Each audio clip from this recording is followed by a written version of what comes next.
Bonjour et bienvenue dans l'entretien sur France 24. Notre invité aujourd'hui est Camille Chalmers. Il est économiste et il est représentant de la plateforme haïtienne de plaidoyer pour un développement alternatif. Et il est avec nous depuis Port-au-Prince en Haïti. Merci d'être avec nous, monsieur Chalmers. Merci de l'invitation. Bonjour France 24. Alors, crise politique, crise sécuritaire et désormais crise sanitaire avec le retour du choléra. Face à ces multiples crises, le secrétaire général des Nations Unies, Antonio Guterres, appelle ce dimanche à l'envoi d'une force internationale en Haïti, ce qui fait suite à une demande du Premier ministre Ariel Henry. Votre réaction à la possibilité d'envoi d'une force internationale en Haïti ?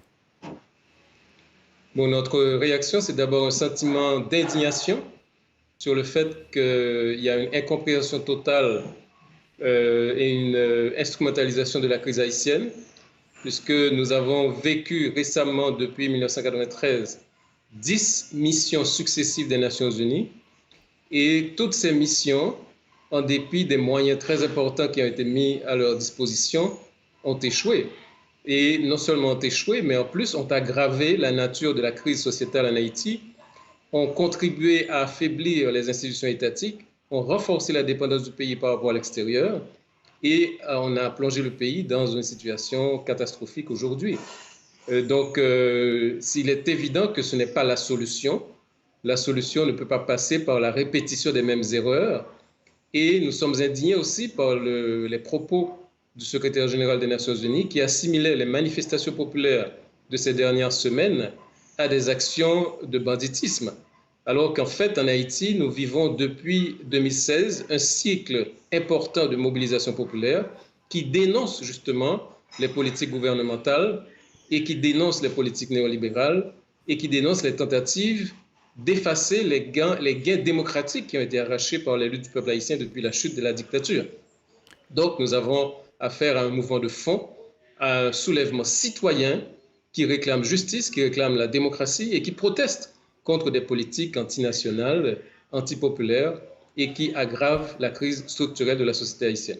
Alors, est-ce que vous pensez, comme je l'ai dit, cet appel du secrétaire général de l'ONU fait suite à un appel du Premier ministre Ariel Henry? Est-ce que dans votre esprit, c'est une façon pour Ariel Henry de se légitimer et d'obtenir, j'allais dire, le cachet de la communauté internationale, parce qu'on sait qu'il est arrivé dans des conditions très chaotiques et qui restent contestées aujourd'hui en Haïti?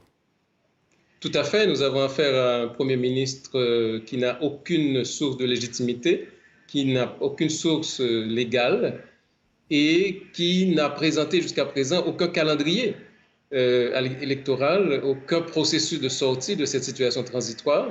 Donc nous sommes en présence d'une situation tout à fait hors constitution, inacceptable, et c'est justement ce genre de situation que le peuple haïtien a toujours rejeté depuis les grands mouvements populaires de 86. Nous ne voulons pas être dirigés par un système autocratique où toutes les décisions sont prises par une personnalité, n'est-ce pas, qui aujourd'hui est à la fois Premier ministre et Président de la République et qui ne répond à aucune question puisqu'il n'y a pas d'institutions comme par exemple le Parlement, les institutions judiciaires qui pourraient questionner ces politiques. Donc justement, on nous a imposé pendant les 15 derniers mois un système politique qui est un retour à l'autocratie et un retour justement vers tout ce que le pays a rejeté et qui constitue un frein à la constitution, à la construction démocratique en Haïti et un frein pour l'émergence d'un plan de sortie de crise qui permettrait justement de résoudre les problèmes de fond de la société haïtienne.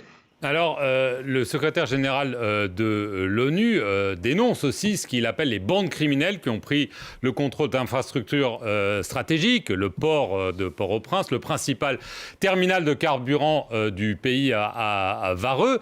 Est-ce que pour vous, ce sont de véritables gangs criminels ou est-ce que c'est un petit peu autre chose ? Bon, nous avons affaire effectivement à beaucoup de gangs criminels. Et c'est quelque chose qui s'est renforcé au cours de ces derniers mois.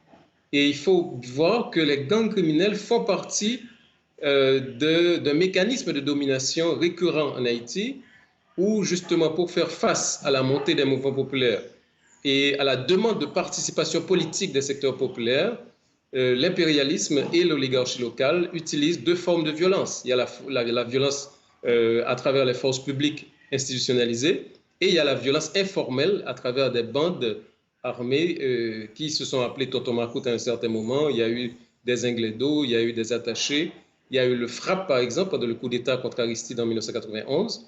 Et ces bandes paramilitaires sont financées, sont entretenues par des forces économiques et politiques en Haïti. Et dans le cas de la conjoncture actuelle, il est clair qu'il y a une articulation politique, mais presque organique, entre le pouvoir central et ces bandes armées. Nous avons vu, par exemple, quand, dans la conjoncture de novembre-décembre 2021, quand le gouvernement a voulu monter le prix des carburants, on a utilisé les gangs pour justement créer une rareté artificielle de carburant et passer à une augmentation significative.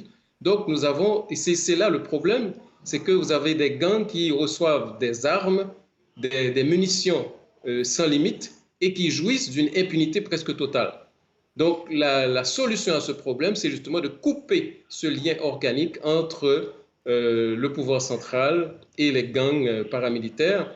Et ceci répond à un projet de l'extrême droite, parce que nous avons affaire à une extrême droite qui est représentée surtout par le PHTK et d'autres alliés, et qui veut justement redéfinir le système politique haïtien et qui affirme sans cesse une espèce de nostalgie par rapport à la période des Duvalier. Mais là, quand même, vous dites des choses très graves. C'est-à-dire que vous dites que le pouvoir, donc sa figure de proue en ce moment, c'est le Premier ministre Ariel Henry, utilise sciemment ces gangs qu'il dit combattre par ailleurs à des fins politiques. C'est extrêmement grave, quand même, ce que vous dites. Oui, c'est grave et c'est vrai. Et en fait, au cours des dernières années, on a eu une quantité de faits, une quantité de documents, une quantité de preuves qui montrent les relations étroites qui existent entre le PHTK et les bandes paramilitaires. Le Sénat de la République a sorti des rapports là-dessus. On a vu par exemple une quantité d'appels téléphoniques entre un des sénateurs représentant le PHTK au Sénat et un chef de bande de l'Artibonite. Donc il y a des preuves accablantes. Et la conjoncture actuelle semble montrer justement qu'il y a une instrumentalisation de cette violence criminelle à des fins politiques pour conforter le pouvoir du PHTK et justifier aussi une intervention militaire qui, dans les différents cas que nous avons vécus ces dernières années, a toujours fait alliance aux forces les plus rétrogrades et les plus antidémocratiques de la nation. Donc si je suis votre raisonnement, les Nations Unies, donc j'imagine les États-Unis, la France, le Canada, des pays qui se sont toujours occupés d'Haïti, font sciemment, ou peut-être parce qu'ils ne se rendent pas compte, le jeu des gangs en soutenant visiblement le pouvoir en place. Tout à fait. Et c'est ça justement qui justifie l'indignation collective du peuple haïtien. C'est que malgré le fait que, par exemple, Jovenel Moïse s'était montré quelqu'un qui méprisait complètement les institutions démocratiques, qui a détruit le Parlement, qui a essayé de détruire le pouvoir judiciaire, qui a essayé d'instrumentaliser la Cour des comptes, Jovenel Moïse a toujours bénéficié d'un appui inconditionnel de l'impérialisme des États-Unis, du Canada et de beaucoup de forces au niveau international. Et c'est justement là le problème, c'est que nous avons affaire à une alliance entre ces forces rétrogrades et ce qu'on appelle la communauté internationale, qui a une lecture totalement erronée de la crise haïtienne et de ce qu'il faut faire pour aider le peuple haïtien à résoudre cette crise. Qui a tué Jovenel Moïse ? Jusqu'à présent, il n'y a aucun élément qui permet d'affirmer avec certitude qui a commandité ce crime.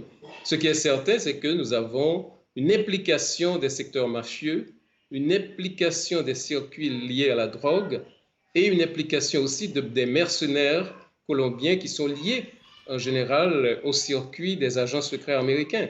Donc, ce qui est certain, c'est que c'est un crime qui a été accompagné par de nombreuses complicités et qui sont liées justement aux luttes politiques internes du PHTK.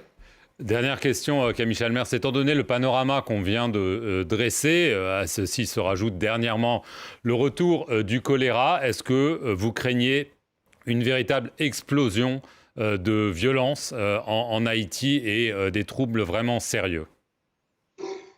Oui, nous sommes effectivement dans une conjoncture très, très compliquée, très complexe.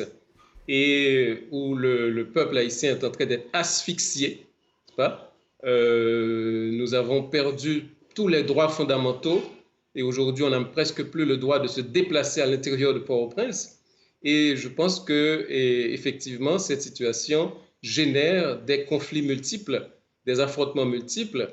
Et évidemment, il faut dénoncer, il faut décanter ce qui est l'action des gangs paramilitaires et l'action démocratique, citoyenne de la mobilisation populaire qui réclame justement un changement de système, qui réclame une transition de rupture qui permettrait de faire la lumière sur les crimes qui ont été commis, sur les crimes financiers et de définir un système politique qui soit à la hauteur des aspirations du peuple haïtien. Donc aujourd'hui, nous sommes en présence d'un gouvernement qui n'a plus le contrôle du territoire, un gouvernement qui justement s'est allié aux forces mafieuses contre la population. Et aujourd'hui, on réclame la démission de ce Premier ministre et la mise en place d'un régime de transition de rupture qui permettrait justement de réorganiser les appareils de l'État et de donner un autre sens à l'action publique qui aujourd'hui est totalement tergiversée dans le sens des intérêts contraires à la nation haïtienne. Camille Chalmers, merci beaucoup d'avoir répondu aux questions de France 24 de